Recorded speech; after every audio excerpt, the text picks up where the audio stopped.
It is now time for Tall Tales. We will hear of fantastical stories from the East and the West, from Ashwin Sanghi. Ashwin is the author of historical thrillers, The Rosabal Line, The Krishna Key, and Chanakya's Chant, for which he won the Crossword Popular Choice Award and for which UTV Disney bought the movie rights. Recently, he signed on to co-author an India-based thriller with James Patterson, out this year. Samantha Shannon, she started writing at the age of 15. Last summer, she graduated from St. Anne's College, Oxford, with a degree in English, Language and Literature. In 2012, she was shortlisted for a Women of the Future award. Her first novel, The Bone Season, was a New York Times bestseller upon publication last year. This session will be moderated by Shovon Chowdhury, a mature humorist whose blog, India Update, has horrified over 1 lakh people. He is also the creator of the Trilokpuri Incident, a research project which investigates something no one can remember. He has completed 1 novel, The Competent Authority. The stage is yours. Hi, good afternoon, peoples. And Ashwin and I met in the bar yesterday evening. And Ashwin asked me, boss, what does this topic mean? I said, boss, I have no idea, right? And then we had a couple of drinks, and whatever little idea we had sort of floated away. Much from there. Yeah, it kind of, you can still see glimmerings of it, but it's not there anymore. So the Hindu Lit for Life posed a question that we couldn't really answer, but luckily the Hindu Lit for Life also provided the answer itself, because I was at this session yesterday with Dr. Varghese and Mr. Crace, right, which is a great name for a movie. And they were talking about how all novelists are basically liars, you know, and I was initially a little offended, but then I thought that must be for senior people, basically. You know, you've got to graduate to that stage. So they're all basically liars, and when you really think about it, they are, of course, but they are liars who are rooted in reality. They write novels of social realism or detective stories, or often immigrants get involved moving from, you know, point A to point B. But the key thing is that point A and point B are real places. You know, California is a real place, and, you know, London is a real place, and Calcutta is a real place. So while they are lying, they don't have the guts to lie beyond a point. You know, they stay rooted in reality, and they tell these stories, whereas the two people we have here today are radically different. Oxford is not sacred. Ashwin, whether it's Krishna or Chanakya or even Rosabal, he doesn't mind pulling anybody into the story. So, you know, they're the biggest liars in Chennai right now, probably. And it's my extreme privilege to introduce them to you, and I hope you enjoy the session. Right. So to start, ladies first? Yeah. What makes you, what made you fantastical?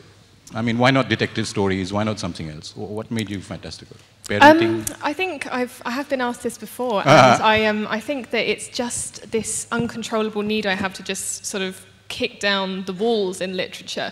Like, I was asked once if I would ever write contemporary young adult literature, the kind of thing that doesn't have any fantasy.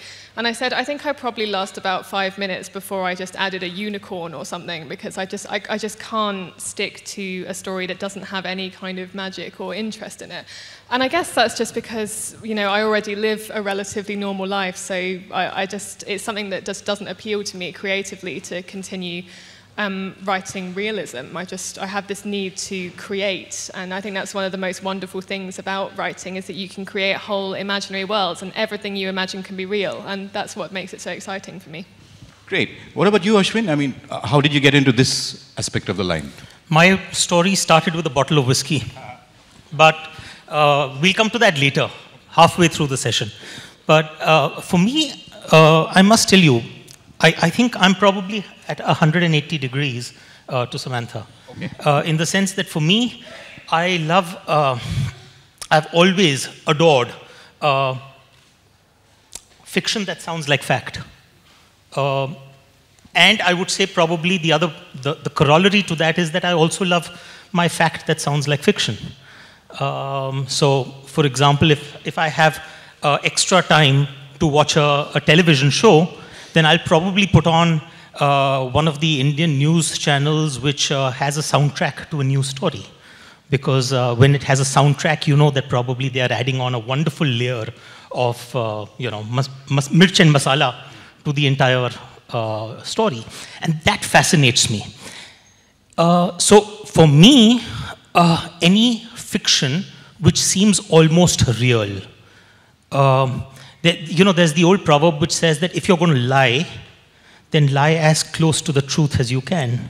That's very dangerous, yeah? very, very dangerous. So I try and get as close to the truth, but I'm still lying. So I am a big fat liar in that sense. When you're in conversation with this man, you better remember what he just revealed to you.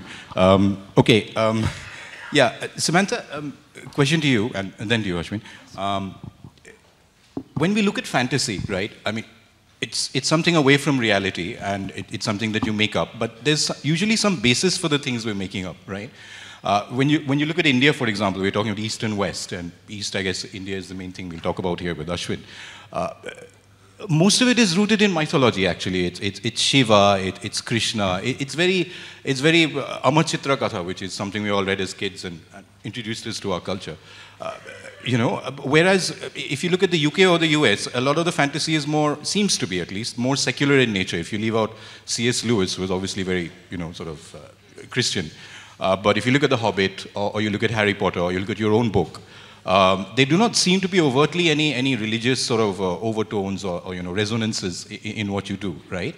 So why do you think that is? Why is it that, I mean, are you more scared of priests in the US and the UK, or why does it work out that way?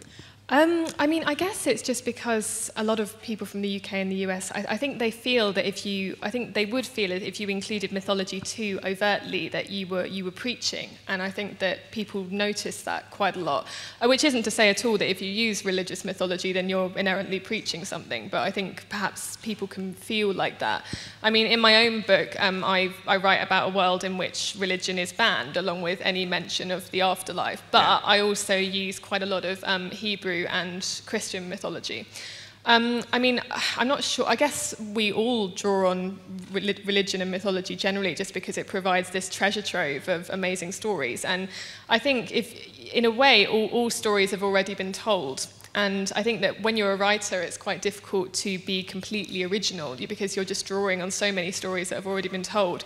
So in a way, mythology kind of provides a framework almost, I guess. And then the most important thing to remember as a writer is not that you're going to be wholly original, but that you tell a story in a unique way, even if it's been told before. Okay, thanks.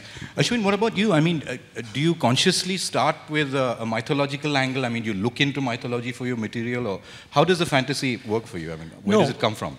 For me, I must tell you, the way I see mythology is very different to the way that most people look at mythology. Let me recount to you a very, very small story. I was recently a few months ago in Kolkata. And in Kolkata, probably you might have already visited it, there is a temple. And that particular temple is very unlike any other temple because unlike usual temples which have Hindu gods and goddesses. Kalighat temple? No. This particular temple has a life-size portrait of Amitabh Bachchan inside it. And in front of the portrait is a pair of sandals which apparently are Amitabh's sandals.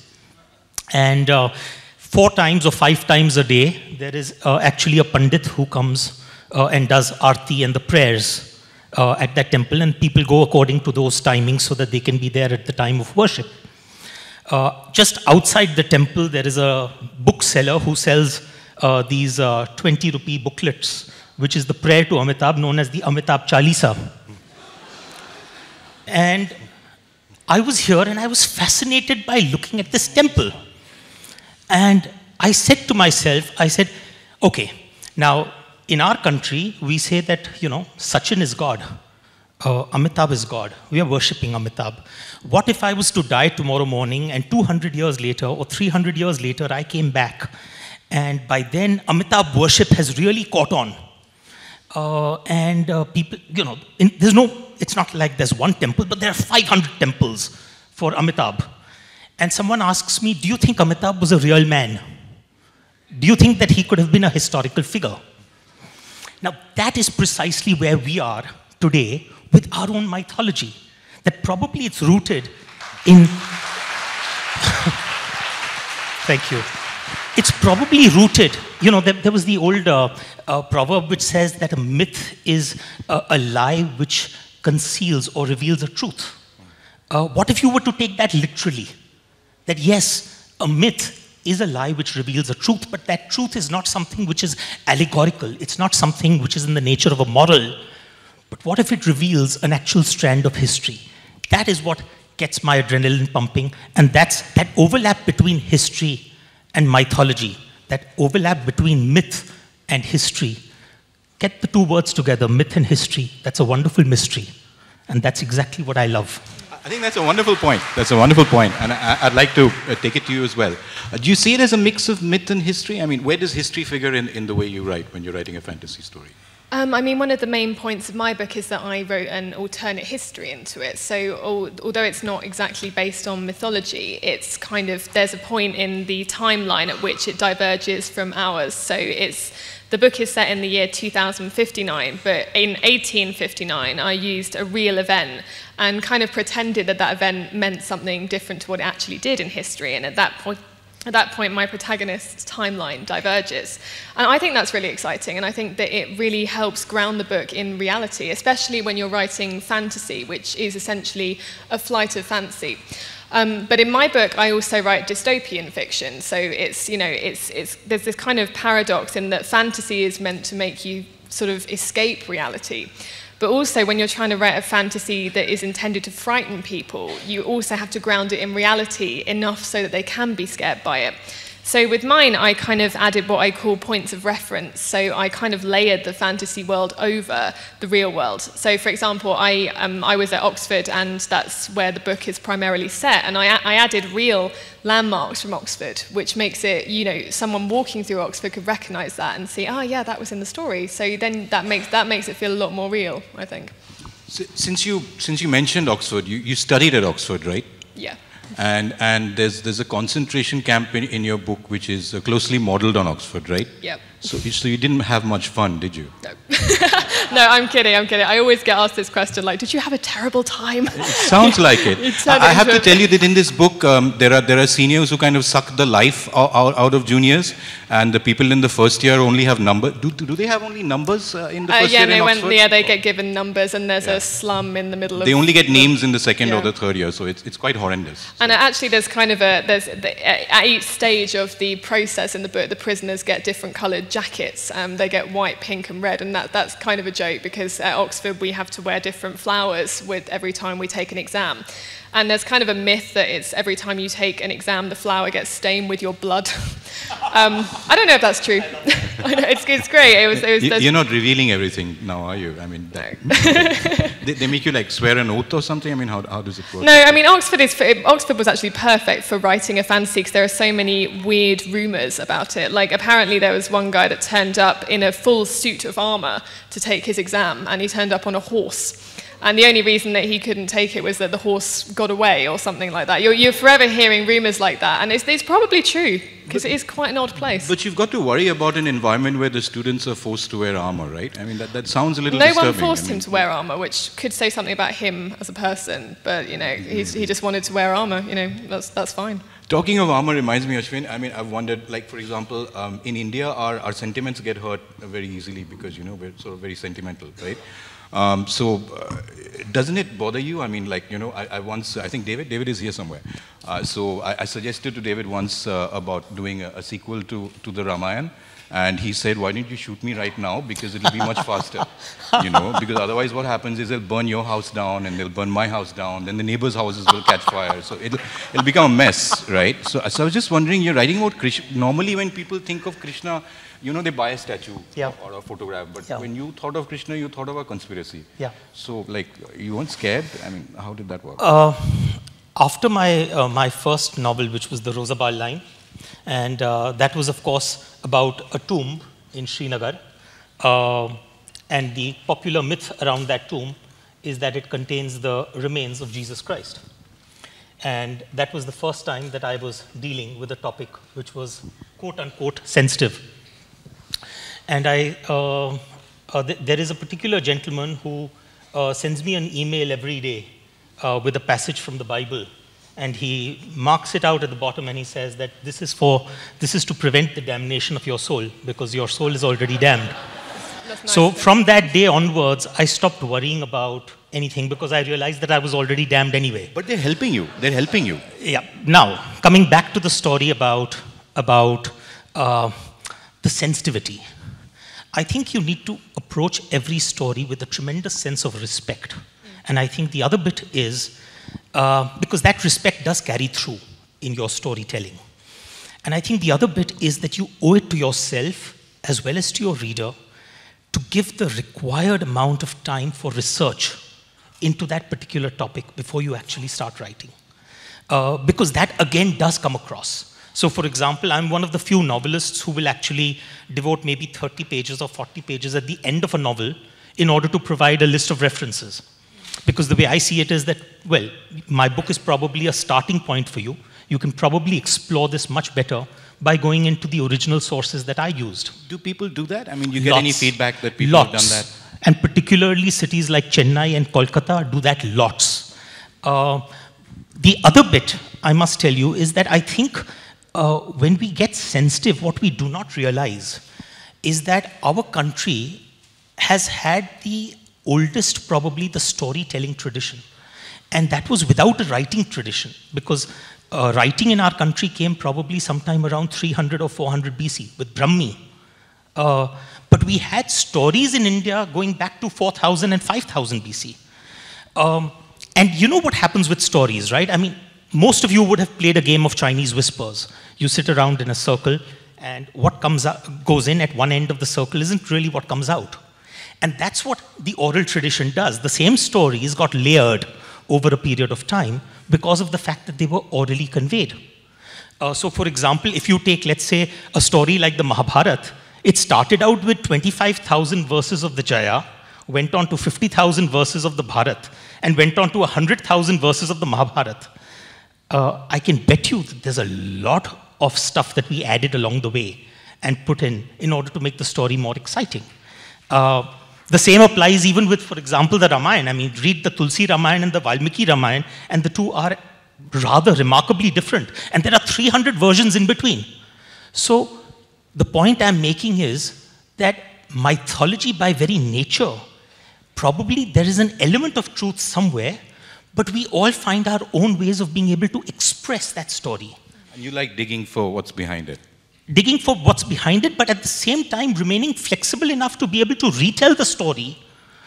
Because the way I see it is that we've done that for hundreds and hundreds of years. So what's wrong with a new way of being able to convey that story? I don't see any inherent conflict in that. Right. Well, he's raised the bar because he's talked about 5,000 years of storytelling. And that was the Eastern part. So now tell us about the Western tradition of storytelling. I mean, the Western tradition of storytelling, I mean, it's a similar thing, I guess. You know, I mean, I think that the important thing when you're dealing with sensitive matters, as Ashwin said, is that you're respectful towards it, and I think that applies in the West as well. I mean, there's so many stories in the West that cover various aspects of Christian mythology. I mean, I think pretty much, I mean, even Harry Potter, there's a course on how it relates to theology and how Harry Potter is the Christ figure. And I think one thing about religion and how you explore religion is that it's personal to the individual, and people find their religion through themselves. And I think that when you take the time to tell a story about religion, you are showing that respect because you're saying that you want to explore it, you want to pull it apart and find out what it means. And I think that very much applies in the West as well. I mean, and I think, but at the same time, it kind of maybe causes a problem in the West because I think that Western authors are perhaps less confident about straying into Eastern territory. Because, I mean, especially in England, we've got this enormous worry about offending people. And I actually wrote a short story for Vogue India, which was set in Jaipur. And quite a few Indian readers wrote to me and they said, oh, thank you for writing in India, because a lot of Western authors don't do that. And I kind of had to say to them, I was terrified of doing it, because they gave me a deadline and they said, we want a story set in India. I'd never been to India. I have very little education about Indian mythology or Indian religions, and the last thing I wanted to do was kind of go in there like a bulldozer and get everything completely and utterly wrong. So I had to do this very quick research on Hindu mythology, and I kind of came up with this urban fantasy story. And fortunately, it went down well. But yeah, I think that in a way, Western authors need to be more confident about exploring Eastern religions, because I think that it kind of sterilizes Western writing in a way. Because I think we're only confident enough to kind of go into a certain number of cities and religions before we start withdrawing. Like, I think that there's only a very few young adult books, especially, that go beyond kind of, you know, Paris, London, and New York. Sort of any further than that is quite unusual. So I think we need to be a bit braver in a way. Let's talk about influences for a bit. You mentioned J.K. Rowling. Some people have called you the new J.K. Rowling. So how does she feel about that? Because, you know, it's a very small country, so I'm assuming I don't know how she feels about that. each other once in a while. I feel terrible about that. But no, it's weird, because I did get called the next J.K. Rowling, but I think it's all a big misunderstanding, personally. It's because, okay, she's done 7 books, she's with Bloomsbury Publishing, and she's English. She must be the next J.K. Rowling. And I was like, no, not really. They were like, are the books similar? No, not really. well, let's leave her out of it. Apart from I do love her. I should stress that one of the reasons I don't like being called the next J.K. Rowling is there is only one J.K. Rowling. You cannot be another person. And why would you need a new J.K. Rowling? She's awesome. Like, why do we need a second one? We don't. I want to be the first Samantha Shannon, not the second somebody else. Thank you. You know, that's another reason for not talking about influences. I normally, oh, no, you can talk about. Don't worry. I'm sorry. Did I scare you? No, I can completely understand. I try to avoid it because it's like you're pointing fingers at other people and sort of blaming them. But nevertheless, would you like to talk about some people? Of course, yeah. I mean, I think one of the things about being an author is actually that you kind of have to accept that everything gets compared to everything else. I mean, you know, if my book hasn't been called the next Harry Potter, it's the next Hunger Games, because, you know, they're both set in a dystopian world. In terms of influences, one of my biggest influences was Margaret Atwood, who's the Canadian writer, and she's done this wonderful story called The Handmaid's Tale, which was a huge turning point in my life when I read that, because it introduced me not only to sort of dystopian and speculative fiction, but also to feminism. So it was a very big kind of turning point in my storytelling. Apart from that, I mean, George Orwell was quite a big influence. Dickens for his wonderful descriptions of London. All sorts of things, really. I mean, I studied literature at university. So, and Emily Dickinson as well. She's a poet I absolutely love. Okay. How about you, Ashwin? I mean, in terms of influences, are there like any people who sort of influenced you in any way, or thought process, or your writing? Mr. Glenfiddich, Mr. Talisker. Fine gentlemen, Mr. both McCallan. of them. Right, okay. There were lots of them. It's like a club. Seriously speaking, I would say one of the first books that really sort of moved me was a book called The Autobiography of a Yogi, which was by Paramahans Yoganand. And it was the first time that the context in which I'm saying this is because I come from a family where I grew up with stories. My grandmother, my grandfather, my grandfather used to tell me the most fantastical tales. I mean, he would say, you know, you don't know anything. I mean, I was, once upon a time, I went and I met a yogi. And he told me to close my eyes, and I closed my eyes. And then he said, okay, now you can open your eyes. And when I opened my eyes, 30 seconds later, I couldn't find the yogi. He was not there, he was not behind, right, left. And he said, why don't you look up? And the yogi was levitating somewhere there, up near the ceiling. And at this point of time, at that age, I thought that my grandfather was on mind-expanding substances. How do you know he wasn't? Very possible. Knowing our family, anything is possible. But having said that, the truth is that when I read Autobiography of a Yogi, it gave me a scientific basis to be able to understand that a lot of the things that we don't understand can also be real. For example, by the time that I actually sat down to write my last book, The Krishna Key, I actually talk about levitation in scientific terms and that why it's possible. And towards the end of the book, I talk about the fact that, if you really look at ancient cultures and civilizations, the Egyptians, for example, they saw the sun rise in the east and set in the west. They didn't know what the sun was, so they said, let's call him Ra. He's the sun god, and he travels across the skies in his chariot. And when he goes to sleep, then we have night. And when he's traveling, it's day. And then later on, we realize that the sun was this big ball of energy. And so suddenly the sun lost its divine status, and it just became a ball of energy. And the thought I had in my mind was that at the end of the day, what is divine? It's simply that which man has still not been able to explain. So when we are able to explain things, then we have little less of God. And when we aren't able to explain things, then that's God. What you can't explain is divine. And I think that element of that unknown, that's what is exciting in so many Indian stories. So your influence is more of a philosophy than a writer specifically. Absolutely. You're influenced by a thought process. Absolutely, much more. I mean, I was a voracious reader. My grandfather had a large library of almost about like 12 or 15,000 books, and he would send me one book every week to read. And those books were a variety of books. I mean, it included all the classics, the Tolstoys and the Dickens, but it also included Fanny Hill, and it also included Lady Chatterley's Lover, and it also included autobiography of a yogi, and so it was a very eclectic mix of reading. But the influence, the one book out of those 495 books that he sent me during his lifetime, the one book that really influenced me was this one. Got it. Autobiography of a yogi.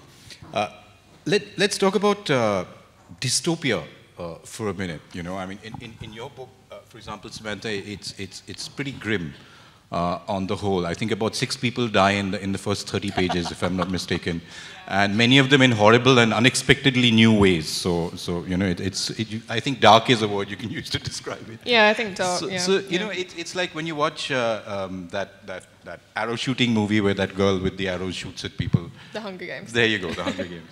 And I love that, the arrow yeah, shooting. and you look at J.K. Rowling, that's also pretty dark. So why is it that there's so much, do you think, so much dystopic kind of stuff happening in fantasy in the West right now?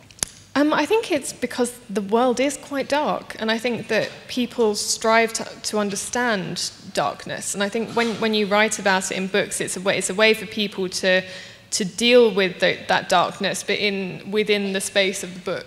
And I think that especially when you combine it with fantasy, it just kind of helps people to go on a journey, but it's a way to understand the real world. And I really do think that about books, is that they provide a space in which you can experience terrible things without them happening to you. And I think another reason that this sounds a little bit kind of like people enjoy kind of torturing themselves, but I think one reason that we like dystopian fiction, when I was at university, I studied the sublime, and the concept of you get a kind of thrill from seeing danger without it happening to you. So 18th century poets used to write about it. They used to write about when they see an enormous storm, and that they got this kind of sense of almost like a religious terror from it, but it was because they were safe from the storm. And I think that has something to do with it. And I think that, I mean, there's a huge proliferation of dystopian books, especially in the young adult field now, after the success of the Hunger Games.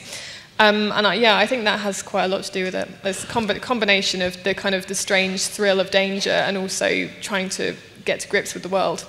Is it right to be depressing children like this? I mean, shouldn't you be holding I out never some said, ray I of never hope? said my book was for children. I'm asking you to comment on the misdemeanors of other people. Yeah, I mean, I have seen, people talking about the Hunger Games and saying, is it right to have this? And there is actually, especially with the Hunger Games, there's a kind of an odd feeling about it, because one of the things the Hunger Games criticizes is the idea that people like seeing violence, and that they make a spectacle out of violence. And I noticed it, I'm sure this was deliberate on the part of the filmmakers, but when they made the film, they did all this advertisement, all this excitement, oh, come and see the catching fire, and they were advertising all the characters like it was a real thing. And you find yourself playing into it, and you're thinking, no, hang on, I'm not supposed to be doing this. I'm not supposed to be finding this funny or enjoyable. But they kind of did it in a very clever way. And I think, the Hunger Games draws on a lot of real-world issues. But yeah, I think that is it wrong? I mean, I think we have a lot of concern, especially in the UK and the US, about what our children are reading. But I think that children, generally speaking, they tend to know when they're reading something that they're uncomfortable with. And I think if we start censoring books too much, how will children be exposed to issues that they're going to encounter in their life? A book is a safe place for them to experience those things and to learn about them. Wait, In fact, just taking off on what Samantha said, I mean, think about it this way, that if you were to ask me which was probably the first real thriller, I would probably tell you Red Riding Hood. Here's this little girl walking down a forest, and this big bad wolf comes along, and then the story doesn't end there. She must go into her grandmother's house, and the grandmother has already been done away with. And then the wolf dresses up and then starts asking questions. Now that's where the suspense is. So it's the perfect Stephen King novel. You're scaring me. It's the Stephen King novel. You need to stop this. The point I'm making is that if we really wanted to terrify our kids, we did a damn good job of it with all the fairy tales that we conveyed to them. So no, but no, you've raised a very basic point, which is that assuming that there's a block of humanity who's like creating stories for children, their primary impulse has been to scare children. Since the dawn of time, we've been scaring our children. Absolutely. What does that say about us as a species? I guess probably it was basically because parents said that, well, you don't have to listen to the story and get scared. Just shut up and go to sleep. Okay, I get it. So it was fatigue. Fatigue led to this. Absolutely. You say, parents wanted to sleep, so they needed to scare the pants off, the kids. You hit the nail on the head. No, I got it. No, it's fascinating. That's why I love these discussions, because then you can go home and tell people about it. It's fabulous. But just to come back to this dystopia thing, she was just saying things are very grim, and that's why the stories are very depressing and grim and all that. And the thing is, when I went to London for our daughter's admission, and I was reading the newspaper there. It was astonishing to me because the front page of the newspaper was cat caught in tree and Beckham's new tattoo, right? Whereas when you come back to India and you read the Times, there are like 16 people dead on the front page, and 32 more on page 3. So it's like full power drama, right? Yep. So they're doing dystopia and we are not. Well, maybe to a certain extent, I guess the fact is that for us, entertainment has always meant a certain amount of escapism. Look at Bollywood. I mean, what did we want really from our movies? We already knew which way this story is going to end. Okay? There was no suspense factor involved there. We just want the baddies to be killed by the goodies, and we want the guy to meet the girl, and we want them to live happily ever after. I mean, that's, for the large part of 20 or 30 odd years, that's what we've done. And we did a damn good job of it. Increasingly, I think, to a certain extent, that Bollywood effect is also telling in terms of our commercial writing, because the two are linked. For example, I received a ton of emails from my readers after I wrote the Krishna Key, because they said, the bad guy in this, the villain, he should have really got badly beaten up at the end. And that didn't happen. He was just sent away, So we want that satisfying conclusion to our stories, so to a certain extent, it is about having to deal with a story which is not already being played out on the front pages of your newspaper, because there's too much of that happening in any case. You want to get away from the front page. Away from it. So we're nicer, more cheerful people on the whole. I mean, if you leave aside the evidence of the newspaper especially after a couple of for drinks. A minute. Especially after a couple of whiskeys, no, absolutely. Well, let's not go on about whiskey. What will people come? It's Hindu, yeah. Come on. I mean, okay. So the next thing, if you weren't doing fantasy, or if you decide tomorrow that you won't do fantasy or something else, would you try any other genre? Is there something you'd like to write? Yeah. I mean, that comes back to my earlier point, I guess. I just don't know if I could handle the pressure of writing about real life. I just need to add a unicorn or something. I need. There needs to be something in there that's giving. I don't know. I just have this uncontrollable need to create and add weird things and bring in magic systems. What what are you running away from exactly? I mean, if you want to sort of... I have no life. Huh? No, I'm kidding. I mean, I barely have any hobbies. You can't have enough to run away from yet, right? I mean, no, I guess it's just living vicariously through a character, and even in. I mean, I actually did what Ashwin was saying about happy endings. I did a Twitter discussion based on that because. I don't know if anyone knows Veronica Roth's books. The last one in her Divergent trilogy, it has a very unhappy ending. I won't say what it is, but it caused like uproar in some areas, and people were saying, "Oh, how dare you not give the character a happy ending?" And it really did cause a stir. But then I kind of said, like, do you guys expect happy endings? Like, is that what you want from a book? And generally speaking, people said not necessarily, but we want an ending that makes sense, which I thought was quite interesting. You know, you're both, as we've established, really big liars, right? I mean, you make up everything, right? Absolutely. So what I want to know is, since you take up so much work on your heads, where do you start the process? Do you start with the world, or a philosophy, or a flash of a visual, or a person? Where does it start? For me, it always starts with something that gets my adrenaline pumping. It has to be an idea which will... for example, my first novel, Rosabal, happened on a chance visit to Srinagar, where I ended up seeing the tomb, and I heard the story around that tomb. My second novel was a political thriller, but that was the time of elections, and it was 2009, and elections were happening, and several weeks after the election results, government formation hadn't happened. And I said, well, was everything always so messy in politics? Things are so messy now, but when we say times were better, were times genuinely better 2,000 years ago? Were they?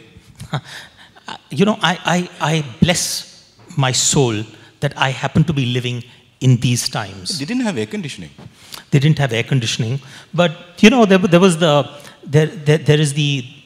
the old adage which goes that, you know, politics is war without bloodshed, and you know, that is so true, because if you look at politics today and look at politics 2,300 years ago, which is the comparison I've made in that novel, politics at that time was settled merely by simply taking a huge army of you know, elephants and chariots and archers and basically chopping the guy's head off. And that was the settlement of a political dispute. We do the same thing today. Our characters have changed, our props have changed. We don't have elephants and chariots anymore. We bring down parliament. We, you know, have a fresh election. We have a scam. Yeah. We have water cannons, yeah, and that sort of stuff. Much more civilized. It's much better. Much more civilized. And at the end of the day, the way I look at it is that the one thing that is constant is that human nature has not changed. Political strategy has not changed. What motivates us has not changed. But everything else has changed. So that was the, you know, the genesis of that story. The Krishna key was a story which happened because of someone telling me that, have you heard of the Kalki avatar? You know, it's the so-called 10th avatar of Vishnu. And that character resembles almost, you know, something like the final prophecies of the Bible. And I said, my God, this is fascinating. And that got me, you know, started on that research. So it's always something, but it has to be a story which will hold my attention for the next 2 years or 2.5 years, because I know that it'll take me a year or a year and a half to research a story before I write it. And what if I end up getting bored in 6 months? But you could obviously do a history book, right? Because you so clearly love it. I mean, you don't necessarily have to do fantastical stories involving plots. I could. In fact, when I started with Rosabal... I mean, I was fascinated to know from one of his books that, you know, that Dwarka was apparently a major seafaring center. Maybe I'm ignorant, but I didn't know that. I didn't know that 786 and Om was... So these are all fascinating things. Absolutely. I mean, and the point I'm making is that when I originally set out to write Rosabal, it was actually not meant to be a novel. It was meant to be a theory of everything. I had spent about a year or a year and a half reading over 50 books on the lost years of Jesus Christ and studying that particular tomb. And I said, you know, there are multiple theories out here and I want to connect the dots. And my wife told me at that point of time... So you're impartially hurting everybody's sentiments. Absolutely. It's not any one community that you're targeting in particular. consider myself to be very, very fair. I think I hate everyone equally. That's excellent. I think what can I say? Yeah, so I think we need to wrap up and get some questions from the audience. But one last question, because left the best for the last, which is, how do you do your construction? I mean, here you were like, what, 16, 15 when you started writing this book? When I started the Bone season, I was 19. I wrote one before that was absolutely terrible. It was I could barely figure out how to put on my pants at the age of 19, and you started this book, right? So how did the process start? Was it like, you know, a flash of a visual, or what was it? I mean, it was kind of, well, basically I was doing an internship in London, and I was working in Covent Garden, and basically I just had this image of a girl having the same day at work that I was having, only she happened to be clairvoyant. And there's a lot of shops in the area that sell crystal balls and tarot cards and that kind of thing. So I think it was you, it started with you? Kind of, I guess. Yeah, she was in the same building as me, doing the same job as me, so I guess she kind of was me. And I just kind of tried writing the story from the first person perspective, which I hadn't ever done before. I'd always written in third person. I was never quite brave enough to write in someone else's voice. And then when I tried, it just started flowing out. And I got really excited by the idea, and I wanted to write a story in which the possibilities were endless and there weren't any limits.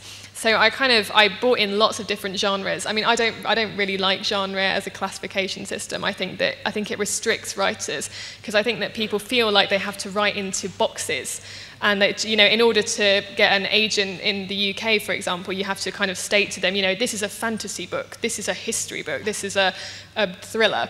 And I didn't want to do that. I wanted to create a book that when someone opened it, they'd be like, what the hell is this? So, and I think people need to do that. I think people need to experiment with books and, you know, just bring in loads of genres, write what you want to write the story you want to tell. And yeah, thank you. Yeah, so I guess that was one of the driving forces behind it, was just, I want to write this story and I don't care what genre it is, I'm just going to write it. So yeah, I mean, I've been asked to talk about world building before, you know, creating an imaginary world, and mine has a lot of layers. I guess with mine, there's actually two methods of world building that I know about, which is either from the bottom up, in which you start with a very small local area or a character or anything like that, or you can do from the top down, which is that you sit there and you write out all the details, you write out every single little bit of the world. But I think if you do that, you'll never actually tell the story and just end up with a massive book about what you're going to write. And actually, a lot of writers that have very big worlds, like Tolkien and George R.R. Martin, they both started with just quite a clear image. Like Tolkien, for example, it was the Hobbit in the hole in the ground, and George R.R. Martin, it was a boy finding wolves in the snow. So I think that's often probably the best way to approach it. If you have an idea for a book, just start writing it and see what happens. Otherwise, you'll just sit there on the idea forever. And I think just start writing it. Just don't be afraid. You're so sorted. That's fabulous. Audience, I've run out of questions, so I think it's your turn. So if anybody from the audience wants to ask a question, please. You got two wonderful people here. Good afternoon, sir. This question is for Ashwin, sir. I wanted to ask, like, you talk a lot about, like, getting things into, like, connecting facts and reality and history. So I wanted to ask, like, you thought of writing on the political history that is 2,000 years ago. So what about writing something which is based on the present scenario? Like writing about the political situation in India, like writing, doing equal justice to each and everything, writing something which depicts the present India. Well, you know, present India is the perfect plot for a thriller, let me tell you.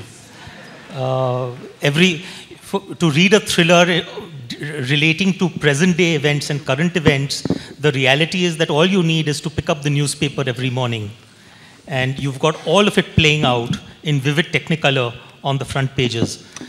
But for me, somehow or the other, I think I'm, in a certain sense, I view myself as an ancient soul in that sense, that there is, you know, in your DNA, there is always something which excites you. And so somehow the present never excites me as much as the past. They say that, you know, you don't know where you're going unless you know where you've been, or where you've come from. So for me, that bit of what has gone behind me is far more exciting. I like to correlate it to where I'm going. And I do believe that history repeats itself. We've seen it time and time again. And what excites me is the pattern, that you see the same pattern repeating itself. For the longest time, I think we have looked at history almost in a linear fashion, where we've thought that, well, you know, we are somewhere here, but probably 5,000 years ago we were somewhere here. Whereas I like to think of history probably as a stock market graph. Up, down, up, down, up, down. Lots of little crests and troughs. And that bit is what really fascinates me. So that, you know, when you talk of, for example, the Mahabharata war, then was it one of those ancient wars where you were simply fighting with bows and arrows?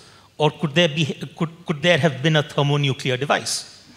That question fascinates me. So it obviously is intrinsically related to the past. But yeah, currently I'm writing a thriller which is not related to the past, which I hope to release middle of the year. And that's a pure out-and-out crime thriller. So I am trying my hand at that also. Okay, one question for Samantha, please. She's a guest. We should be polite, no? Hello. Hello. I'm Siva, and congratulations on completing your manuscript of The Bone Season 2. And my question is, I've read your short story, Amrita, and I'm really impressed by the way you have written about our mythology. I'm really glad you got the names right. And I would like to know whether you'll expand the mythology into a book, into a bigger book. Well, thank you very much for saying that about Amrita. I was, you know, obviously when I was writing it, I was very concerned that I wasn't going to get something right, and I was so worried about it. So that really does mean a lot to me, thank you. I mean, in the wider, do you mean, am I going to expand on that story, or if I'm going to explain the mythology in The Bone Season? Yeah, a bit of both, writing a new book on our Indian mythology or incorporating those elements in the sequels of Bone Season. I mean, I was very excited when I wrote Amrita, and I'm thinking about maybe expanding on it. I mean, I would have to spend significantly more time in India before I would write a whole novel based here, because I want to do the country justice. I don't want to just come in and have a quick look and think I get India, because I always have to travel to the places I write about. Even I'm thinking about setting one of the later Bone Season books in France, and I would want to go and spend some time there and understand French people, talk to French people about their lives. So if I were to expand on Amrita, then you would see more of me in India, I think. But yes, I will be explaining more of the Bone Season mythology. I mean, there were quite a lot of elements in Amrita that are sort of similar to the Bone Season in a way, about immortality and the quest for immortality. Although the Bone Season is mainly using Hebrew mythology, but it is quite possible that I would bring elements of it in, yeah. But thank you again for the compliment. Okay, one last question, yeah? I can't see you though. Yeah. Hey, go ahead. Hi, I have a question to both of you. I just want to know what is like the line between believable and non-believable. I mean, unbelievable. Is there a line at all when it comes to fantasy? I mean, the line between the unbelievable and the believable. It depends what you call believable, really. I mean, if you're writing a novel including religious mythology and someone believes in that religion, then it's entirely possible to them. It's a believable thing. Whereas if you're writing a religious book and an atheist is reading it, then it depends how you define believable, I guess. But one of the main things in fantasy that I love is it means you can believe anything, and there are infinite possibilities. So for me, there aren't really any limits in fantasy, and that is what is so exciting about it. Ashwin, just one question. Do you intend to write anything about the Tamil civilization, because that's also very old? And one more thing is, since you brought up the Sorry, I couldn't hear you. That's it. One question, please. One question. Yeah. Do you also intend to write something in the lines of Tamil civilization, because that's also old? Yeah, well, in fact, I regularly receive emails from people all over the country, and there are lots of ideas from down south which have been coming into me very regularly. So there's a fascinating wealth of information out there. But at this point of time, I'm choked up on projects for the next 15 months. But yes, I definitely plan to do one, which is on South. So thank you, Hindu. Thank you, audience. Thank you, everyone. See them around and ask any questions you have. They'll be signing books outside. They do lovely sketches of everybody who asks them for an autograph.